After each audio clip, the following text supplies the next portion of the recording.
Conversation relating to this will be played first. Hi, can I help you? I'd like to find out if you have any excursions suitable for families. Sure. How about taking your family for a cruise? We have a steamship that takes passengers out several times a day. It's over 100 years old. The cruise takes place on a steamship. So steamship has been written in the space. Now we shall begin. You should answer the questions as you listen because you will not hear the recording a second time. Listen carefully and answer questions 1 to 4. Hi, can I help you? I'd like to find out if you have any excursions suitable for families. Sure. How about taking your family for a cruise? We have a steamship that takes passengers out several times a day. It's over 100 years old. That sounds interesting. How long is the trip? About an hour and a half. And don't forget to take pictures of the mountains. They're all around you when you're on the boat and they look fantastic. Okay. And I assume there's a cafe or something on board? Sure. How old are your children? My daughter's 15 and my son's 7. Right. Well, there are various things you can do once you've crossed the lake to make a day of it. One thing that's very popular is a visit to the country farm. You're met off the boat by the farmer and he'll take you to the holding pens where the sheep are kept. Children love feeding them. My son would love that. He really likes animals. Well, there's also a 40-minute trek round the farm on a horse if he wants. Do you think he'd manage it? He hasn't done that before. Sure. It's suitable for complete beginners. Good. And again, visitors are welcome to explore the farm on their own, as long as they take care to close gates and so on. There are some very beautiful gardens along the side of the lake which also belong to the farm. They'll be just at their best now. You could easily spend an hour or 2 there. Okay, well, that all sounds good. And can we get lunch there? You can, and it's very good, though it's not included in the basic cost. You pay when you get there. Right. Before you hear the rest of the conversation, you have some time to look at questions 5 to 10.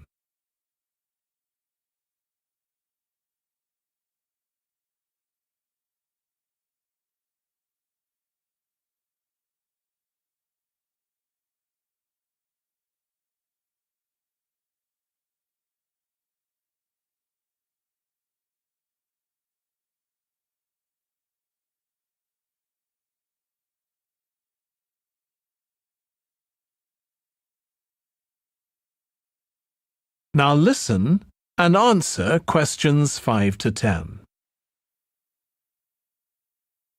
So, is there anything else to do over on that side of the lake? Well, what you can do is take a bike over on the ship and then go on a cycling trip. There's a trail there called the Back Road. You could easily spend 3 or 4 hours exploring it, and the scenery's wonderful. They'll give you a map when you get your ticket for the cruise. There's no extra charge. What's the trail like in terms of difficulty? Quite challenging in places. It wouldn't be suitable for your 7-year-old. It needs someone who's got a bit more experience.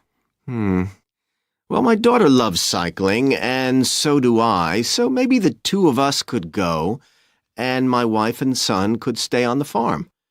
That might work out quite well. But we don't have bikes here. Is there somewhere we could rent them? Yes, there's a place here in the city. It's called Ratcheson's. I'll just make a note of that. How do you spell it? Ratchesons.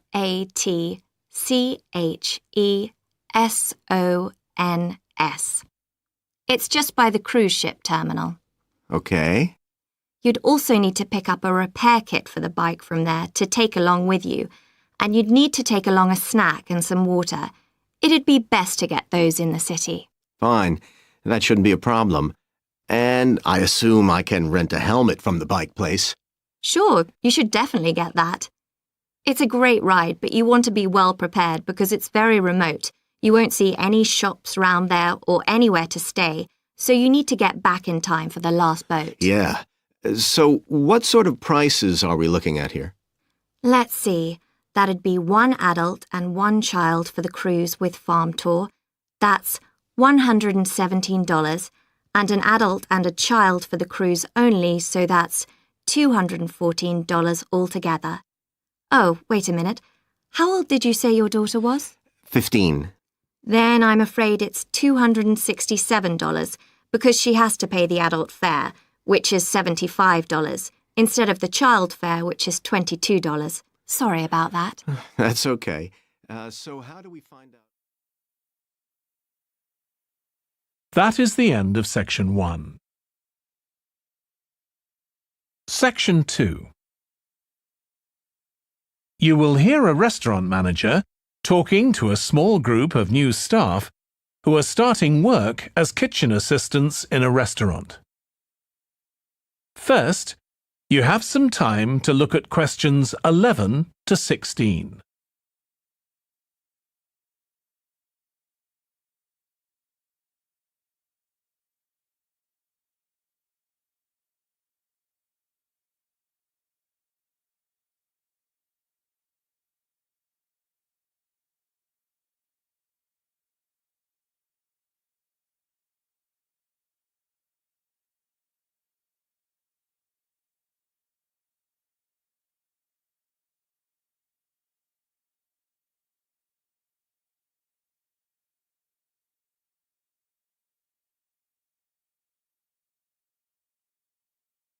Now listen carefully and answer questions 11 to 16. Good morning, everyone. My name's Joy Parkins, and I'm the restaurant manager. And I understand that none of you have had any previous experience as kitchen assistants. Well, you might be feeling a bit nervous now, but most of our kitchen assistants say they enjoy the work. OK, they might get shouted at sometimes, but it's nothing personal. And they're pleased that they have so many different things to do, which means they never get bored. And I'll tell you straight away that if you do well, we might think about moving you up and giving you some more responsibility. Right, well, you've all shown up on time, which is an excellent start. Now, I'm glad to see none of you have unsuitable footwear, so that's good. You need to be careful as the floors can get very wet and slippery. Those of you with long hair have got it well out of the way, but some of you'll need to remove your rings and bracelets. Just put them somewhere safer today, and remember to leave them at home tomorrow, as they can be a safety hazard. Now, it's going to be a busy day for you all today.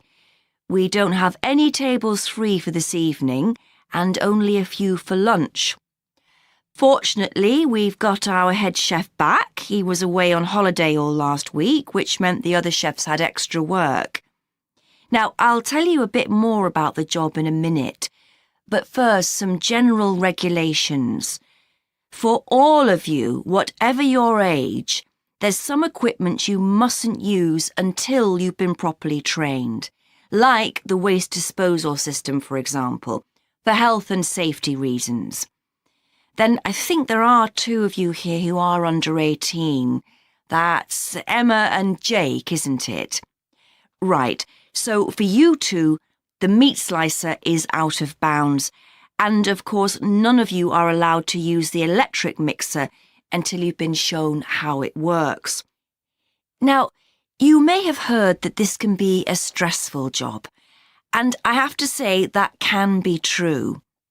You'll be working an 8-hour day for the first week, though you'll have the chance to do overtime after that as well if you want to.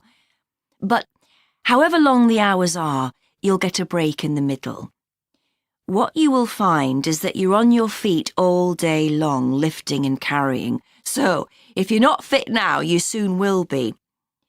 You'll find you don't have much chance to take it easy. When someone tells you to do something, you need to do it straight away. But at least we do have a very efficient air conditioning system compared with some kitchens. Before you hear the rest of the talk, you have some time to look at questions 17 to 20.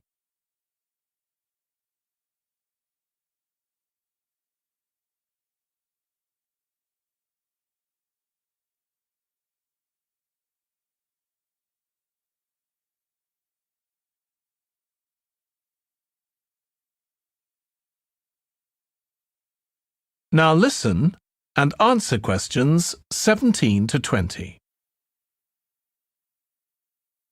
Now, let me tell you about some of the people you need to know. So, as I said, I'm Joy Parkins, and I decide who does what during the day and how long they work for. I'll be trying to get you to work with as many different people in the kitchen as possible, so that you learn while you're on the job. One person whose name you must remember is David Field. If you injure yourself at all, even if it's really minor, you must report to him, and he'll make sure the incident is recorded and you get the appropriate treatment. He's trained to give basic treatment to staff himself, or he'll send you off somewhere else if necessary. Then there's Dexter Wills. He's the person you need to see if you smash a plate or something like that. Don't just leave it and hope no one will notice. It's really important to get things noted and replaced, or there could be problems later. And finally, there's Mike Smith. He's the member of staff who takes care of all the stores of perishables. So, if you notice we're getting low in flour or sugar or something, make sure you let him know so he can put in an order. OK, now the next thing we need to cover. That is the end of Section 2. Section 3. You will hear two students called Trudy and Stuart, who are both studying to be librarians, discussing a paper that they are going to write together. First, you have some time to look at questions 21 to 23.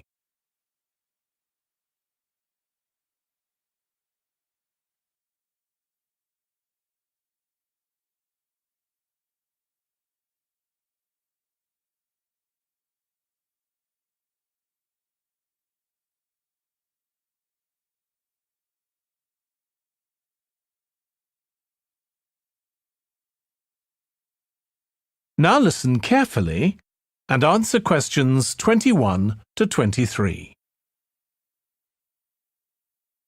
OK, Stuart, we need to start planning our paper on public libraries. Have you thought of an angle yet? Well, there's so much we could look into. How libraries have changed over the centuries, for instance, or how different countries organise them. What do you think, Trudy? Maybe we should concentrate on this country and try and relate the changes in libraries to external developments, like the fact that far more people can read than a century ago, and that the local population may speak lots of different languages. We could include something about changes in the source of funding too. Yes, but remember we're only supposed to write a short paper, so it's probably best if we don't go into funding in any detail. Right.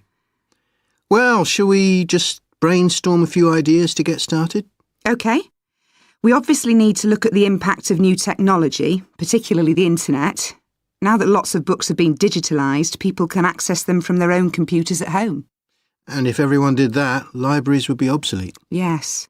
But the digitalised books that are available online for free are mostly out of copyright, aren't they?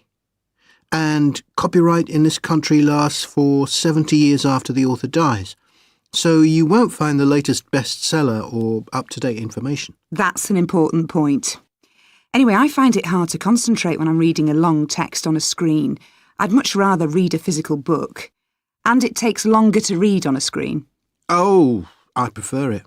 I suppose it's just a personal preference. I expect the libraries will go on evolving in the next few years. Some have already become centres where community activities take place, like local clubs meeting there. I think that'll become even more common. I'd like to think so. And that they'll still be serving their traditional function, but I'm not so sure. There are financial implications after all. What I'm afraid will happen is that books and magazines will all disappear and there'll just be rows and rows of computers. They won't look anything like the libraries we're used to. Well, we'll see. Before you hear the rest of the discussion, you have some time to look at questions 24 to 30.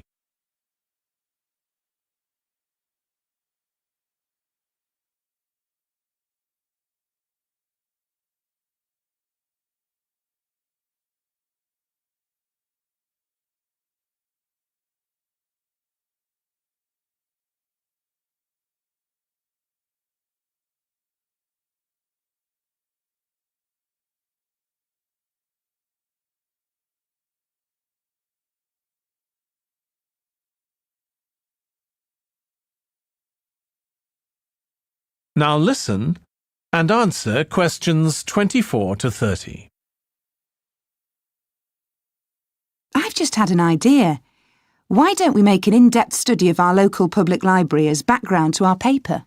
Yes, that'd be interesting, and raise all sorts of issues. Let's make a list of possible things we could ask about, then work out some sort of structure. For instance, we could interview some of the staff and find out whether the library has its own budget or if that's controlled by the local council. And what their policies are. I know they don't allow food, but I'd love to find out what types of noise they ban. There always seems to be a lot of talking, but never music. I don't know if that's a policy or it just happens. I've often wondered. Then there are things like how the library is affected by employment laws.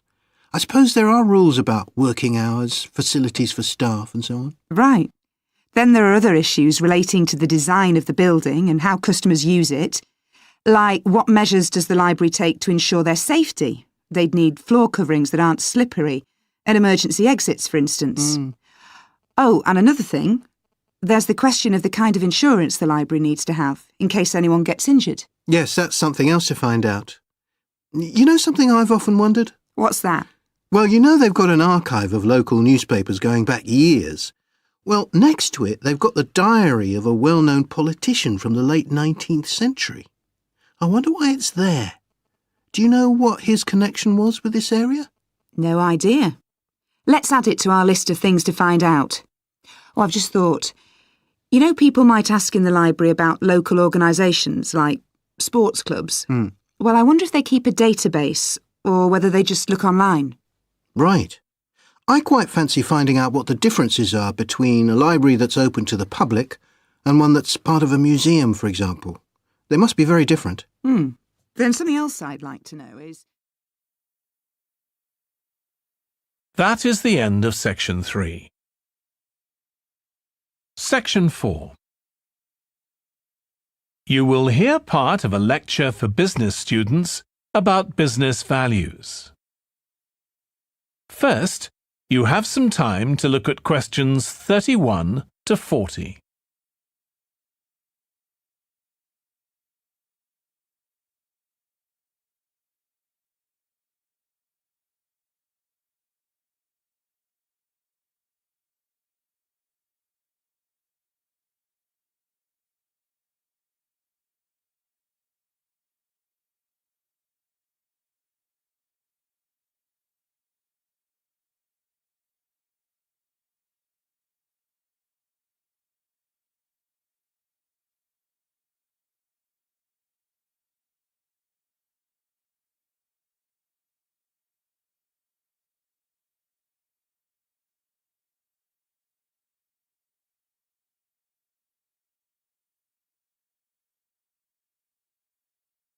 Now listen carefully and answer questions 31 to 40. In public discussion of business, we take certain values for granted. Today, I'm going to talk about 4 of them: collaboration, hard work, creativity, and excellence. Most people would say they're all good things. I'm going to suggest that's an oversimple view. The trouble with these values is that they're theoretical concepts, removed from the reality of day-to-day business. Pursue values by all means, but be prepared for what may happen as a result. They can actually cause damage, which is not at all the intention. Business leaders generally try to do the right thing, But all too often, the right thing backfires if those leaders adopt values without understanding and managing the side effects that arise. The values can easily get in the way of what's actually intended. Okay, so the first value I'm going to discuss is collaboration. Let me give you an example. On a management training course I once attended, we were put into groups and had to construct a bridge across a stream using building blocks that we were given. The rule was that everyone in the team had to move at least one building block during the construction. This was intended to encourage teamwork. But it was really a job best done by one person. The other teams tried to collaborate on building the structure and descended into confusion, with everyone getting in each other's way. Our team leader solved the challenge brilliantly. She simply asked everyone in the team to move a piece a few centimetres to comply with the rule, and then let the person in the team with an aptitude for puzzles like this build it alone. We finished before any other team. My point is that the task wasn't really suited to team working, so why make it one? Teamwork can also lead to inconsistency, a common cause of poor sales. In the case of a smartphone that a certain company launched, one director wanted to target the business market, and another demanded it was aimed at consumers. The company wanted both directors to be involved, so gave the product a consumer-friendly name, but marketed it to companies. The result was that it met the needs of neither group. It would have been better to let one director or the other have his way, not both.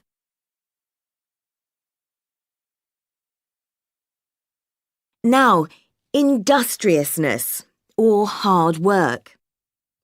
It's easy to mock people who say they work hard. After all, a hamster running around in a wheel is working hard and getting nowhere. Of course, hard work is valuable, but only when properly targeted. Otherwise, it wastes the resources that companies value most, time and energy, and that's bad for the organisation. There's a management model that groups people according to 4 criteria: clever, hard-working, stupid, and lazy. Here, lazy means having a rational determination not to carry out unnecessary tasks. It doesn't mean trying to avoid work altogether. Most people display 2 of these characteristics, and the most valuable people are those who are both clever and lazy. They possess intellectual clarity and they don't rush into making decisions. They come up with solutions to save the time and energy spent by the stupid and hard-working group. Instead of throwing more man-hours at a problem, the clever and lazy group looks for a more effective solution. Next, we come to creativity. This often works well. Creating an attention-grabbing TV commercial, for example, might lead to increased sales. But it isn't always a good thing. Some advertising campaigns are remembered for their creativity without having any effect on sales. This happened a few years ago with the launch of a chocolate bar. Subsequent research showed that plenty of consumers remembered the adverts, but had no idea what was being advertised. The trouble is that the creator derives pleasure from coming up with the idea and wrongly assumes the audience for the campaign will share that feeling. A company that brings out thousands of new products may seem more creative than a company that only has a few, but it may be too creative and make smaller profits. Creativity needs to be targeted to solve a problem that the company has identified. Just coming up with more and more novel products isn't necessarily a good thing. And finally, excellence.